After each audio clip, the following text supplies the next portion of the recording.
démb lañ waroon a daje ak taskat xibaar yi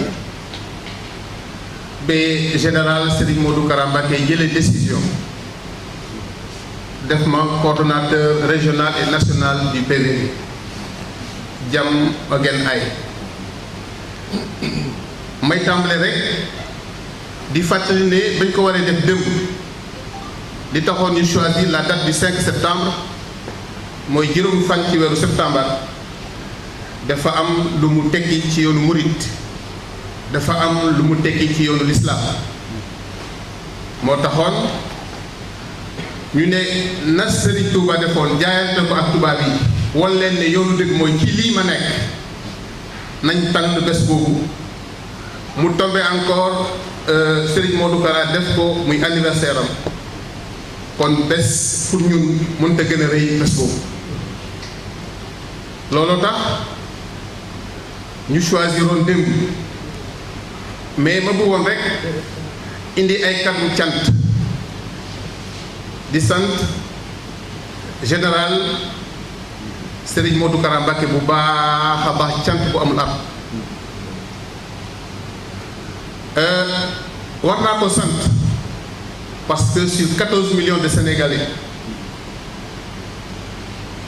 mu am ci man yaakaar am ci man kóolute tànn du ci juddu du ci alal du ci njàng parce que loolu aussi il faut ñu xam ko sëñ bi moom moo xam ay nitam moo xam njabootam moo xam Sénégal moo tax ba ma tànnee ne ma kaay téyel ma lii nga jiital boobu j'ai pas hésité wu ko tàgguwuma ci kenn ba ci sama soxna parce que man toll naa ci moom foo xamante ne amul mu may jox ndigal may tàggu ñi xam yépp dama leen yëgal li tax ma yëgal leen mooy sëñ bi bu joxee ndigal di set ci Serigne Touba bi ñu yaakaar ñun ñëpp la war mooy ñu jëfee ndigal loolu mooy li jiitu li si topp mooy def ma jiital pour ma teel ko partie de la vérité et du développement mu nekk responsabilité boo xamante ne il faut nga wër Sénégal il faut nga dem bitim réew ñu sukkandiku ci li nga xamante ne mooy une idéologie profonde et forte ma am ca conviction mooy que notre projet idéologique a ses fondements dans les enseignements de Khadim Rassoul li Serigne Touba bind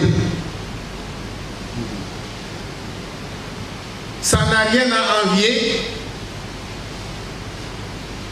à ce que les socialistes ou les libéraux ont fait te loolu dama ci profité pour indi ab leeral PVD du parti boo xamante ne dafay dem di importer idéologie ñii demoon indi socialisme ñii dem indi libéralisme ñun dañoo ne dafa jot pour que ñun Sénégal ñun Afrique ñu décomplexé boo liiree Masaalikul Jinaan di nga xam ne les clés du paradis di nga xam ne Serigne Touba li mu bind ci wàllum koom-koom ça n'a rien à envier ce que Thomas Robert Malthus, ce que Ricardo et autres ont incarné dans ce monde-là. C'est ça la vérité. Beaucoup d'historiens, de savants di ay doomu réew moo tax parfois damay naan la mission de Serigne Modou Kara Mbacké est une mission difficile mais elle n'est pas impossible parce que dafa jot pour que le Sénégal soit un peuple libre. Il est temps maintenant de briser les carcans. Il est temps que les Sénégalais se décomplexent sur tous les plans. Mais benn équivoque loo xamante ne peut-être ça fait l'objet de débat lu ñu war a leeral mooy que le PVD n'est pas un parti politique à confession religieuse.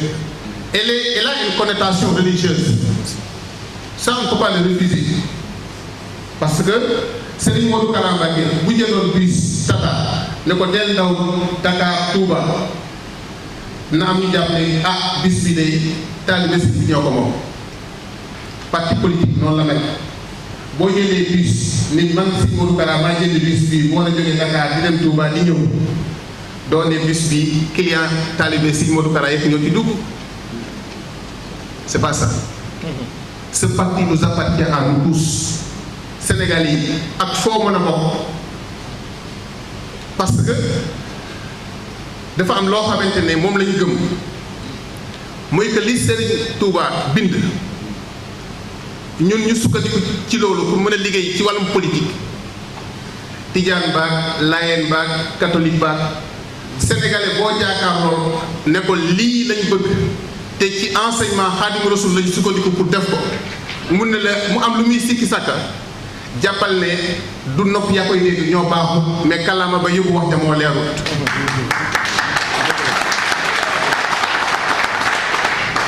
moo tax dañuy woo tous les Sénégalais sëñ bi nag jox nañu digal pour que ñu tàmbali liggéey bi dès la semaine prochaine bëgg na ñu dajale ko 313 muy ñetti téeméer ak fukk ak ñett jàngalekat ñu teg benn task force benn équipe boo xamante ne dina liggéey pour que 557 communes yi nekk ci biir Sénégal commune bu nekk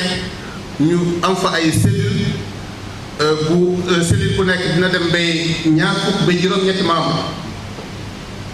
loolu day nekk mission boo xamante ne dinañ ko tàmbale déjà par la semaine prochaine ñu ngi woo aussi jàngalekat yi étudiants yi béykat yi sàmmkat yi nappkat yi ñépp ñu ñëw jàpp ci liggéey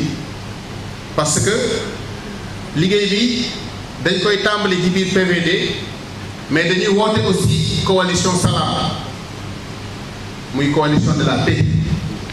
si bi waxam yépp c'est la révolution pacifique mooy que Sénégal jot na pour ñu suqali ko Sénégal comme Afrique jot na pour mu yëkkati ko waaye loolu yëpp nañ ko def ci jàmm ak salaam loolu tax suñu coalition bi ñu tudde ko coalition Salam ñun dañoo gëm ne ëllëgu Sénégal changement bi war a am ci biir réew mi ba Sénégalais bu ne ak foo mën a ne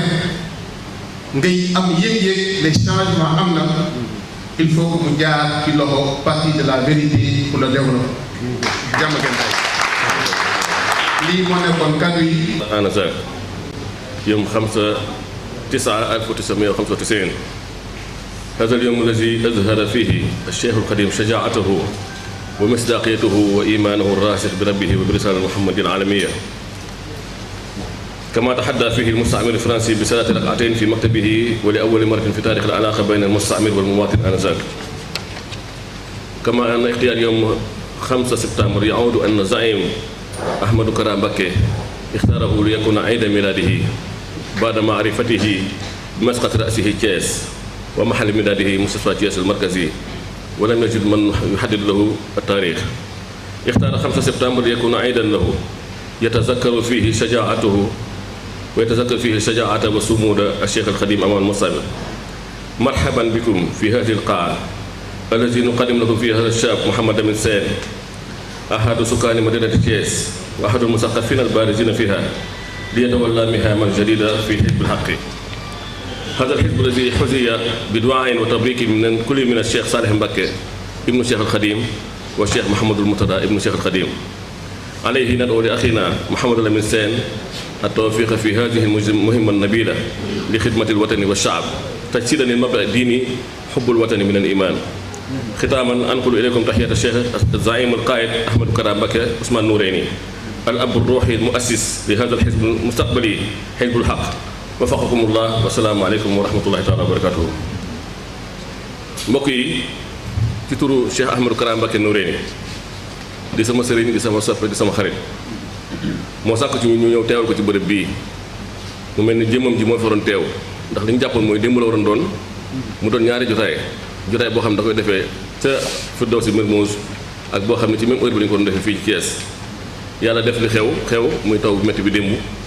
waaye suñu borom nu mu defee moo gën moo tax ñu dëppoo def suñu borom bi dandal ko 24 heures mu jotaay boo xam ni lu ñor sëñ bi la ndax nee na moom bis bii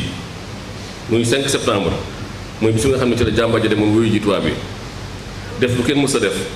mooy wuyu ji tubaab bi julli ci biir bureau tubaab bi nga xam ni ba Afrique ba tey kenn mësu ko def ci kanamu colon yi sëñ Modou Kara tànn bis boobu ngir mu doon anniversaire am ndax comme ni nga koy wax ne boppam saa su ne moom nee na xam na ni Thiès la juddoo xam na ni hôpital régional la juddoo waaye mbokkam yëpp kenn ko ci xam bis mu juddoo amul moo tax mu tànn le 5 septembre def ko muy anniversaire am tànn gi mu ko tànnee li mu ci jur mooy fësal njàmbaaru Cheikhul Khadim fësal bañu Cheikhul Khadim fësal ngëmu Cheikhul Khadim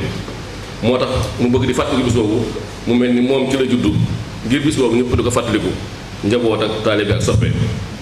kon nag ñu ngi fii tey ci salle bii di leen présenté koo xam ne doomu Thiès la muy Cheikh Mouhamadou Lamine Sène di doomu Thiès di kenn ci cadre Thiès waaye bi mu xamante ne sëñ Modou Kara yàggul waaye ku xam sëñ Modou Kara xam ne Serigne Touba rek ko sas ñu wax ñoom ñaar wax bu gàtt waaye mu yëg ni bañ waxee ba coupé rek moom dafa dem Touba ci Serigne Touba sant Serigne Touba ci boole gi mu ko boole sëñ Modou Kara loolu nag dina ñor Serigne bi ndax ku xam sëñ Modou Kara xam ne moom boo koy nax sax dee ko nax Serigne Touba loo koy wax te bëgg ci moom mu gaaw da nga ko jaaree Serigne Touba loolu moo tax mu jox ndigal Cheikh Mouhamadou Moustapha Fall mii toog ci wetam di jëwriñam di kenn ci moom di ko jege lool di tànkam di loxoom jox sëñ Modou Ngom ndigal joxoo ma nit ndigal ngir ma ñëw wettu leen jotaay bii sëñ Modou Ngom ngànt lu mu am moo tax mu dem Touba waaye démb ñu amoon yéene ànd ci bis bi aussi di symboliser li lislaam di wax ni xubbul watani minal iman mooy bëgg sa réew dafa bokk ci ponk gëm yàlla yi bëgg sa réew nag mooy liggéey sa réew mooy service sa réew mooy service sa nation kon ñu ngi ñaan yàlla Cheikh Mouhamadou Lamine Sène mission bi la yàlla boole ci Hizbul Haqi mu doon mission bu noobul yàlla defal la ci ndam fi ñu koy dajee di ko tàmbalee nag mooy di nuyu di ziar Cheikh Mouhamadou Mountakha ndax xam ngeen ni sëñ Modou Kara saa su nekk bu jël kàddu ba démb ci guddi ba démb ci tisbaar dañu ñaar laay nuyu mooy le président Macky Sall mi yàlla jox bopp réew mi ak Cheikh Mouhamadou Mountakha mi nga xam ne tey kuy murit ci àdduna moo la jiite kon ñu ngi nuyu Cheikh Mouhamadou Mountakha di nuyu son excellence le président Macky Sall di xarit di soppe di kenn ci Cheikh Modou Kara Mbacké Noreyni sëñ Mouhamadou Lamine Sène ñu ngi ñaan yàlla jàppale la yàlla sàmm la yàlla dëgëral la mission bi nga war a ànd ko général Cheikh Ahmadou Bamba Khadim Rassoul yàlla defal la ci ndam defal la ci taw di ko asalaamaaleykum wa rahmatullahi taala ces militantes, notre ami frère Serigne Ahmed Saloum Dieng, représentant le guide Serigne Modou Mbacké Kara Noreyni, mon ami et frère Moustapha Fall, Cheikh Cissé, M. Thiam, mesdames et messieurs, la rencontre que nous tenons à l'instant devrait habituellement se tenir hier. Les contraintes pluviométriques en ont fait autrement. Mais ce n'est que la grâce. C'est pour cela que je n'ai pas choisi de changer une seule virgule du texte liminaire que je vais vous présenter, pour la simple raison que la date du 5 septembre, date à laquelle devait se tenir le point de presse d'hier, est une date symbolique. Mesdames et messieurs, la rencontre de ce matin a beaucoup d'importance pour que nous puissions simplement nous en réjouir. Elle se tient aujourd'hui, considérons la date du 5 septembre, une date à laquelle Cheikh Ahmadou Bamba Khadim Rassoul a allumé la flamme de l'islam qui brillera toujours et à jamais et nous montre que seule la foi doit nous animer en toutes circonstances. En effet, tel un décret il m'a été chargé par l'autorité éclairée et vigilante du guide Cheikh Ahmadou Kara Mbacké de conduire dans la région de Thiès et au niveau national le parti de la vérité pour le développement Diamaguène Aïe. Volontiers, nous l'avons accepté et deux mobiles justifient notre choix. Le premier est que le général Kara nous a sauvés, déchargés et libérés d'une pratique politicienne endossant au quotidien un fardeau de promesses. Le deuxième est qu'il nous amène à nous abreuver davantage à la source intarissable des enseignements de Khadim Rassoul, qui sont d'une portée intarissable et universelle. En somme, il s'agit maintenant pour nous de mener le combat dans un cadre idéal d'expression autour du triptyque Dëggal, Jubal, Leeral. Cette démarche sera accentuée par le Yaatal et le Jéggane pour une adhésion massive et participative et une paix sociale durable. Cette amélioration de nos tâches politiques sera consubstantielle au projet de société de Khadim Rassoul, une dimension spirituelle et temporelle de l'homme basée sur la pratique approfondie et quotidienne de la démocratie citoyenne. Entre le dire wax et le faire jëf du politicien, il est regrettable de constater que le Sénégal aujourd'hui, comme dans le reste du monde, se noie dans le désastre et l'impasse. Mesdames et messieurs, l'ère d'une culture politique fondée sur l'éthique et les valeurs est ouverte. Il nous appartient à nous tous, dans la pensée comme dans l'action, de faire du PVD Diamaguène Aïe l'alternative crédible pour un Sénégal prospère. C'est cela la révolution pacifique prônée par le général Kara. Il s'agit donc de bâtir une société nouvelle centrée sur les enseignements de Khadim Rassoul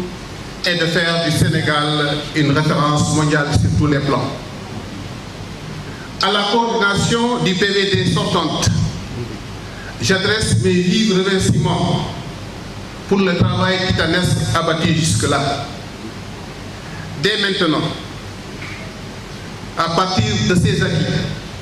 nous irons à la conquête de tout le peuple sénégalais, à la rencontre de tout le peuple sénégalais, d'où qu'il se trouve, pour leur porter le message du guide général Cheikh Ahmadou Kara Mbacké. Dans les 557 communes du Sénégal, des cellules à raison de 28 membres par cellule seront installées, sans compter la task force que le général Kara nous a instruit, qui consistera à réunir 313 enseignants pour accomplir le travail. Mesdames et messieurs, je lance donc un appel à toutes et à tous, élèves, étudiants, enseignants, artisans, cultivateurs, pêcheurs, tous secteurs professionnels confondus, au-delà des confessions religieuses, à se joindre à nous dans ce combat pour l'avenir de notre pays. L'avenir peut être meilleur si chacun fasse qu'il en soit ainsi. Nous vous tendons la main donc dans le cadre d'une grande alliance dénommée la coalition Salam, qui s'impose aujourd'hui comme la seule alternative pour un changement profond. Oui, la donne politique dans ce pays, nous devons la changer et nous allons la changer radicalement. Nous allons apporter ensemble les changements de politique auxquels les Sénégalais aspirent profondément et sont en droit d'attendre. Notre conviction est que l'avenir de ce pays nous appartient. Mesdames et messieurs, je vous remercie de...